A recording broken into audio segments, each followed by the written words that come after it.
Hey everyone, in today's video I'm going to show you how to prune an apple tree in the summer.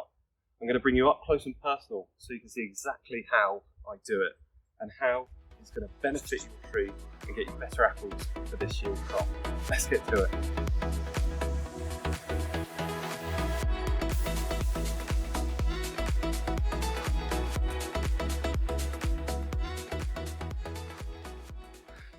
So here we have a small but mature apple tree. You can see over the years it's been pruned to this compact size, so it remains at a pickable height but with enough woody structure to be able to retain and grow a large yield of apples. A good time to be doing your summer prune on your apple tree is when the majority of the tips of your apple tree have hardened, or what's called set.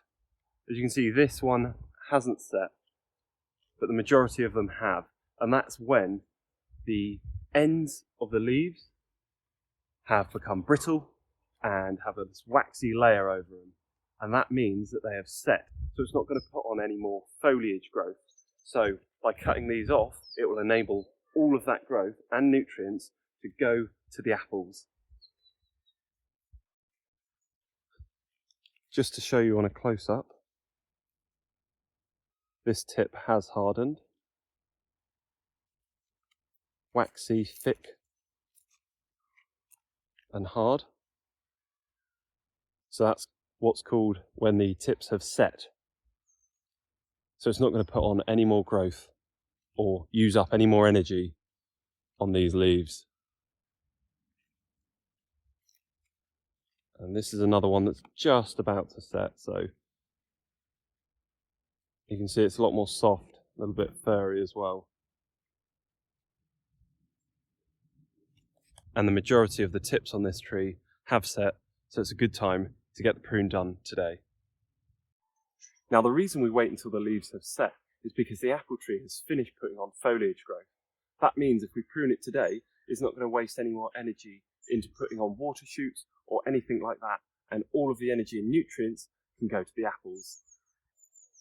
The only tool you'll be needing today is a pair of secateurs and potentially a ladder, depending on the height of your trees. If you're thinking about using a saw or a pair of loppers, this simply is the wrong time of year to be doing that. You need to wait until the winter to do that. And there's an in-depth winter pruning video on apple trees on this channel, so do check that one out. So let me show you how to do this prune. So what we're doing is taking off this year's growth back to the apple. You want a nice clean cut up to a leaf or a bud there, and that's allowing all this light and energy from the tree to access this apple. Doing this allows the sunlight to help ripen the fruit. It allows more airflow to the fruit, which prevents pests and diseases. And also being exposed, pests don't want to sit on the apple.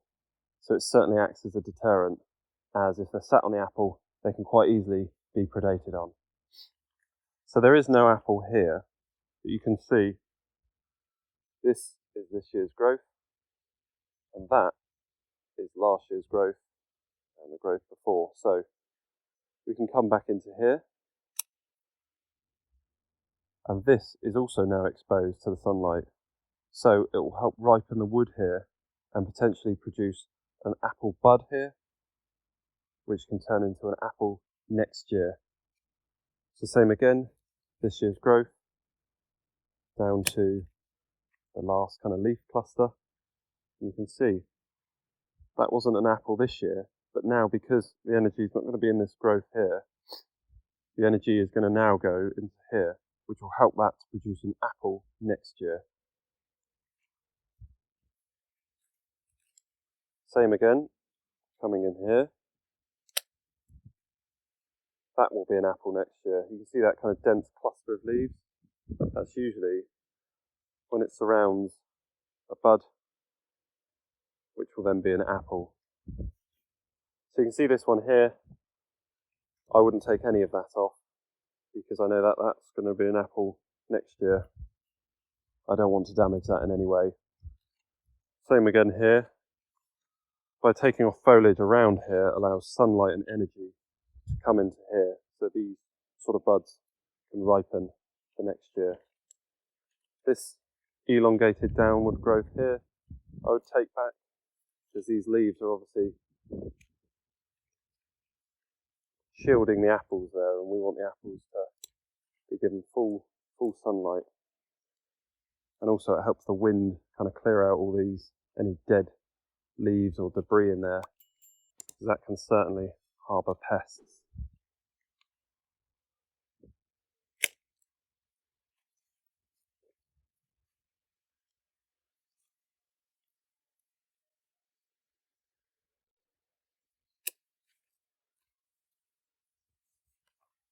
Now this is quite a long branch here, which could be taken back to here, but there's upward growth, which I'm not really a fan of here because it's just going to create almost a right angle and then start to weigh it down. So I'm going to come back into there.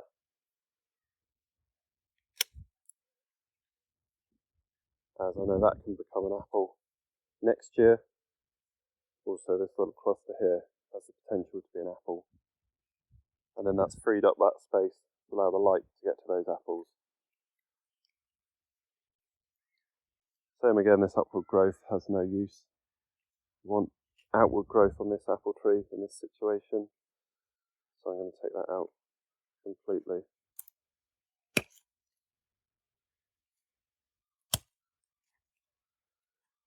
Now there's just a little bit of growth on here. I will be taking it back. So this becomes the apex of this branch. So the end of the branch, so all of the energy will go to there.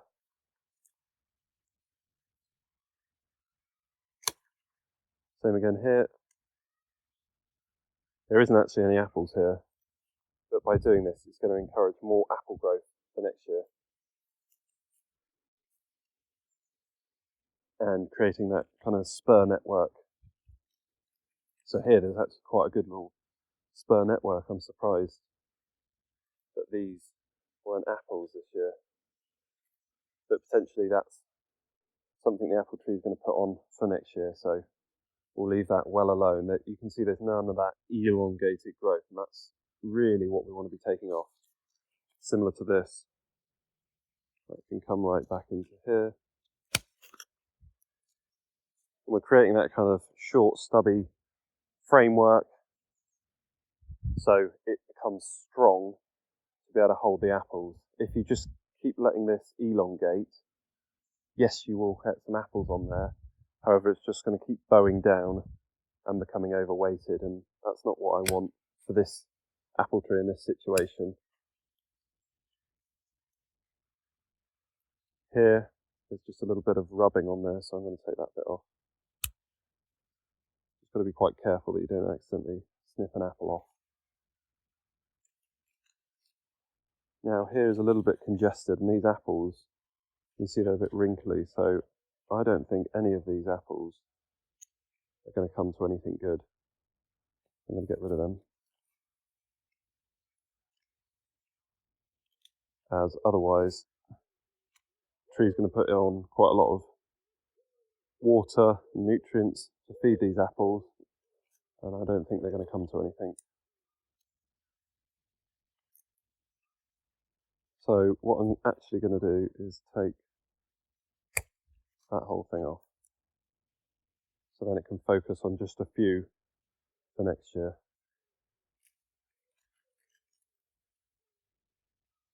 So again, bringing that back.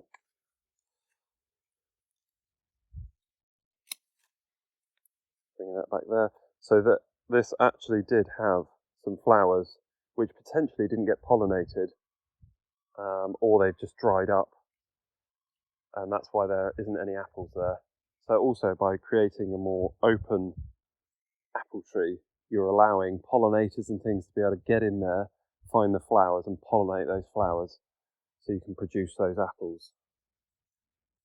So it really is quite important to get this done.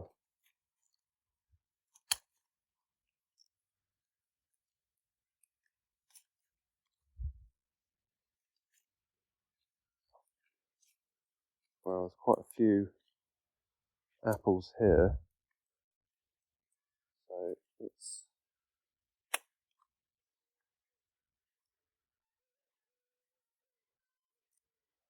once again there's a nice little cluster of leaves there.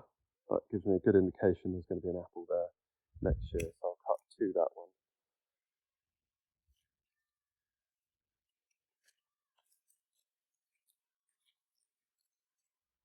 Same again here, I can see some flowers that either dried up or weren't pollinated, so I'm going to leave that there.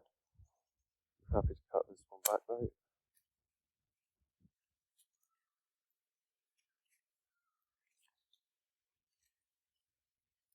What I'm doing now is just seeing if there are any apples that I can take off that may be wasted. Not too close to each other. Sorry, you can't see. But they're not too close to each other. You know, 3 is probably max, I would say, off any kind of cluster. I wouldn't do any more than 3, otherwise you'll end up with more small ones rather than 3 big ones. I'm just going through taking out any leaves that may have died in there. Once again, you don't want debris and bits in between the apples, otherwise that can just encourage pests.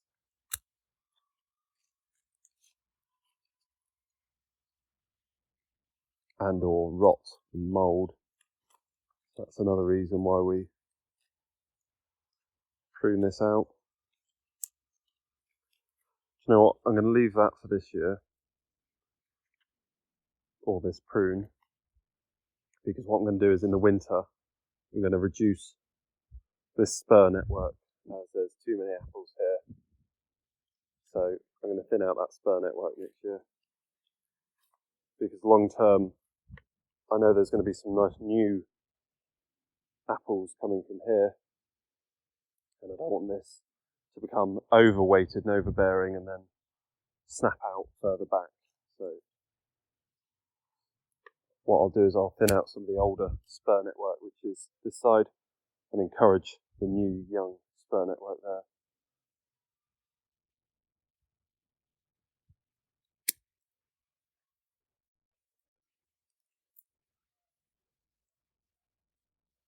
I could leave this one as there's potential for an apple there, however it's just a bit too long for my liking, so I'm going to just bring that back in, as if there's a weight of the apple on there, I don't want that to become overbearing.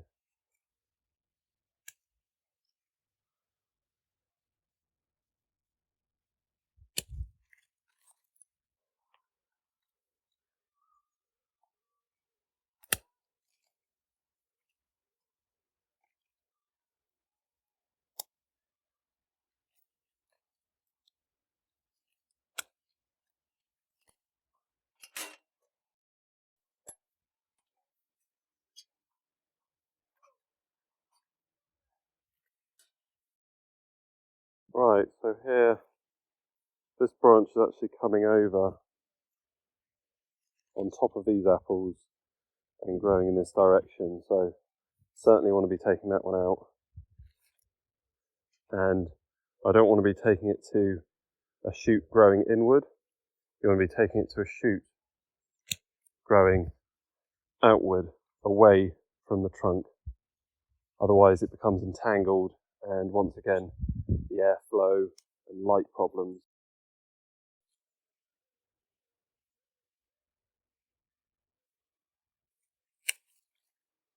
Put that one back.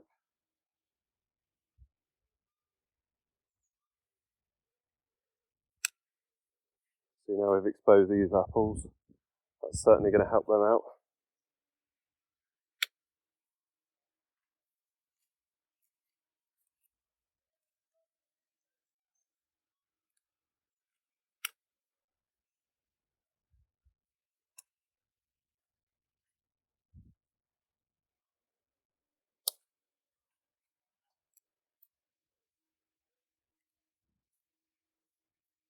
That looks like quite a nice cluster that's set. So these leaves have set here, and we've got a couple of nice buds that are fat, which is a good indication that that's going to become an apple.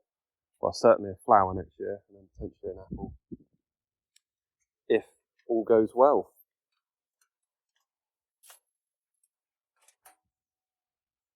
Just finish up down here. If you do have something like this, and you go, well, actually, I'd like to fill in a gap there, you can cut it back to there, or just leave it completely. It's entirely up to you. But for this situation, as I've said before, I quite like the structure of this apple tree, so I don't really want to change that. And that's why I'm taking all of the new growth back. Just as I cut that off, I could see there's some woolly aphids there. So that's a good indication to show that by doing this, you're getting rid of pests as well. And this sort of branch here isn't doing well at all, so I'm just going to remove that entirely.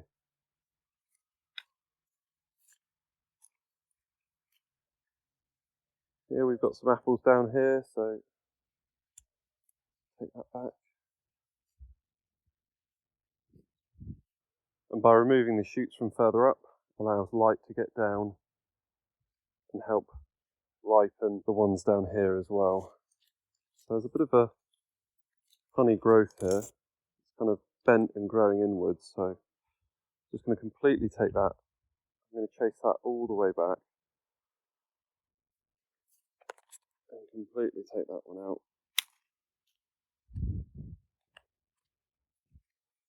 Once again, there's one of these kind of mottled, wrinkly apples, which I'm not a fan of, so take that out. As I don't want to waste energy on these.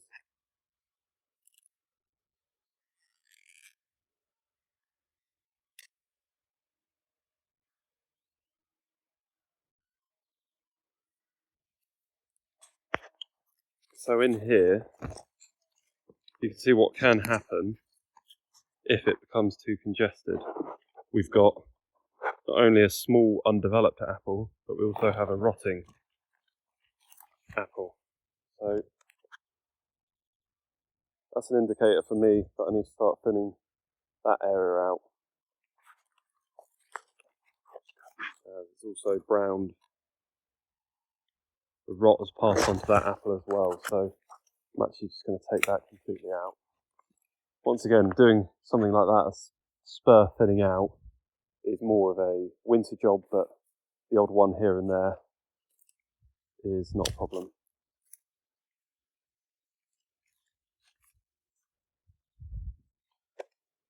So here we have what's called the epicomic growth, which is just some shoots that the tree will do. Sometimes you'll see it, if you've got a grafted tree, it will come from the kind of host graft, which is at the bottom, which is a different variety to whatever's been grafted on top. But these sort of things, you can cut them out, but what I like to do is, if they're young like this, is kind of pull them with a bit of a heel, as I find that by doing that, you don't tend to get them to come back from that spot. Sometimes I find if you do cut it, you'll get 2 or 3 that will come next year from that, so we're kind of pulling it with almost a heel when they're young, like that. I find that works out best.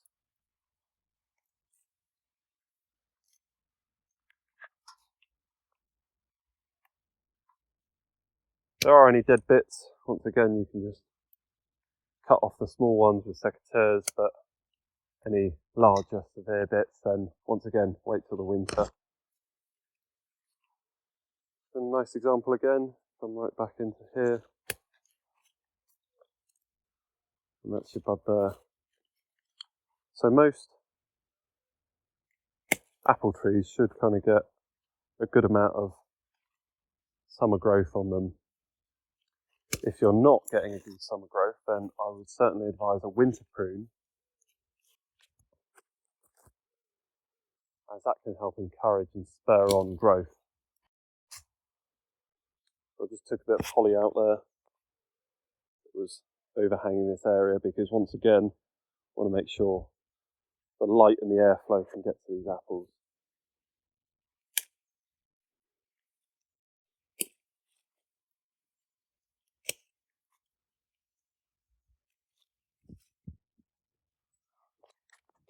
Certainly a good time of year just to inspect your apples as well. Give them a lift, a bit of a twist around, very gently. And actually you can take out any that are underdeveloped, which could later rot and or spread to your other apples. It's also a good time to assess your tree from a weight perspective, as you've got quite a lot of weight on it this time of year. So you can see this branch actually bowing down and kind of hitting this one where the apples are anyway. So that's a good indication that I know for my winter prune, potentially take some of the spurs off this or reduce this down so they don't end up rubbing and hitting each other in the future. You can also see if there's any damages. So make a note of these sort of things that can be addressed once again in the winter.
So here is this year's growth, but I'm going to leave that one because it balances quite nicely with that. It's a pretty strong branch here, so I wouldn't want to take that back. I'm going to let that develop in that area there. Once again, there's another one. Take those sort of ones off. You can see it's quite congested here actually, so potentially that congestion has caused poor air circulation, and that's what's caused that rot just in there. So you can see in this section how much more light and airflow there is, and you can actually see the apples. Once again, actually, I'll leave that one just to fill in this gap. I can see potentially in the winter bring this back, as there's already quite a lot going on here, so I think that's just going to be in the way. I mean, you've got a cluster of 3 apples here, which are nice and healthy, but it's growing round there, so I would just take that out and allow for new apple clusters to develop in that area.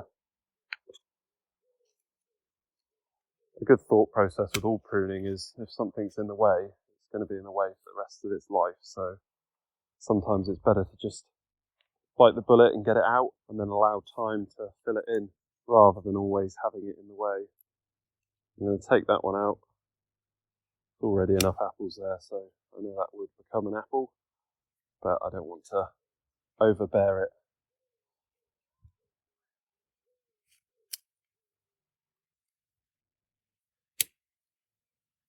So here we've actually got quite a lot of apples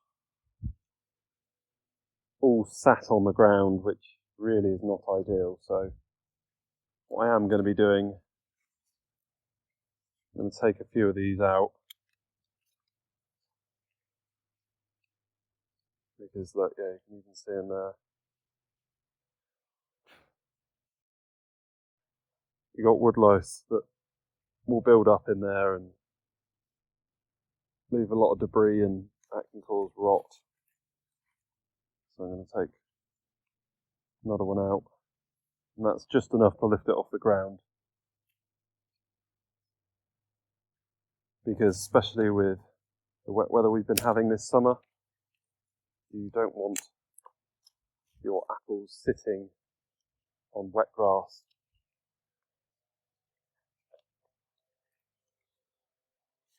That's just the pigeons.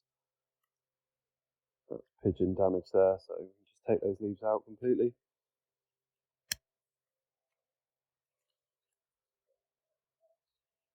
Probably take that one out.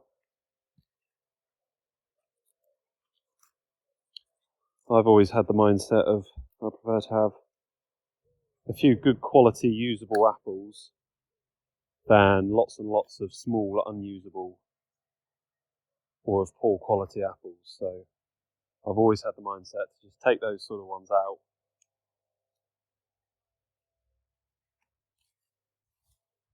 You end up with a better yield, gram for gram, than if you just had loads and loads of small ones.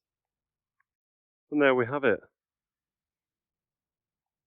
You can see how much more exposed to sunlight and airflow these apples are. And it also enables you to be able to see them. So it makes it easier for picking and to see if any disease or pests start to crop up as they're in their final weeks of growth. It allows more energy to go to the apples because it doesn't need to support all of that extra growth. And its sole focus now is going to be producing the best fruit it can. Just to summarise, we're going to be waiting until the tips of the apple tree have hardened or set. We're going to be taking off this year's growth with a pair of secateurs, allowing more airflow and sunlight within there to help prevent disease and pests, and also encourage more nutrients and energy to go to these apples rather than on this growth that's already here. And while we're in there, just take out any rotting or diseased or unhealthy apples, and also any underdeveloped apples, so the energy can be focused on getting nice, good, big apples. Is if you have a tree that doesn't have a huge amount of summer growth, then potentially it may be worth leaving it and do a winter prune, as a summer prune encourages apple production and a winter prune encourages foliage production. So on something like this, I've been doing winter prunes on just to thicken up the leaf and foliage there, and there's quite a lot of dead and dying branches in there, so I keep taking those out to help it regrow and regenerate, as there was a tree just up there which completely swamped it and blocked out all of its light. So as this tree is recovering, it's something that I'm not going to give a summer prune, and I'm not worried about the apple production on this. I just want the tree to become a lot healthier. Then I can implement the summer prune once it's recovered. So a winter prune for foliage growth and a summer prune for apple growth. And it's a good idea to implement both parts of the pruning to produce good quality apples on a healthy tree. That's it for this video. Hope you found it useful and entertaining. If you did, don't forget to like, comment and subscribe. Anyone who does so really does help the channel grow, and it's much appreciated. If you're interested in this sort of content, I already have 2 other apple pruning videos on my channel, so do check those out. Catch you later. Cheers.